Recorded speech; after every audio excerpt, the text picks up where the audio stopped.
গাজা উপত্যকায় বর্বর যুদ্ধ বন্ধে সরব পুরো বিশ্ব। মিশরের কায়রোতে আলোচনার টেবিলে বসেছেন মুসলিম নেতারা।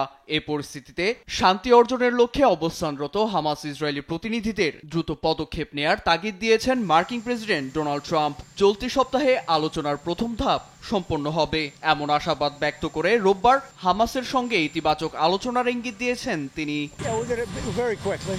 পুরো হামাসের সঙ্গে দুর্দান্ত বৈঠক করেছে। সবকিছু কিভাবে শেষ হয় তা দেখার জন্য আমাদের আরও অপেক্ষা করতে হবে। স্থায়ী সমাধানের লক্ষ্যে আমরা খুব দ্রুত কাজ করছি। বৈঠকগুলি খুব ভালো বলে মনে হচ্ছে। প্রয়োজন হলে কিছু পরিকল্পনার সংস্কার করা হবে।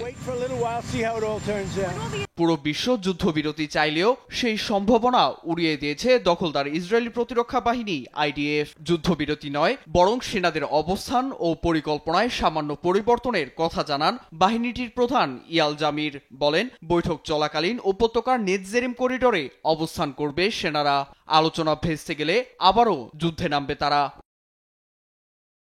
যুদ্ধবিরতি অর্জনের লক্ষ্যে রাজধানী কায়রোতে চলমান বৈঠক উপেক্ষা করে গাজা সিটিতে নিরস্ত্র ফিলিস্তিনিদের উপর সামরিক আগ্রাসন অব্যাহত রেখেছে দখলদার ইসরায়েল।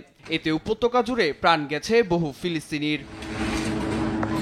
কাতার ভিত্তিক গণমাধ্যম আল জাজিরার প্রতিবেদনে এসেছে, ইসরায়েলি সামরিক আগ্রাসনে এখন পর্যন্ত 90% অবকাঠামো ধ্বংস হয়ে গেছে। মাটিতে মিশে গেছে 835টি মসজিদ ও অর্ধশতাধিক হাসপাতাল। বোমার আঘাতে মাটিতে মিশে গেছে 92% স্কুল। এসব কাঠামো ধ্বংসে অন্তত 2 লাখ টন বিস্ফোরক ব্যবহার করেছে তেল আবিব।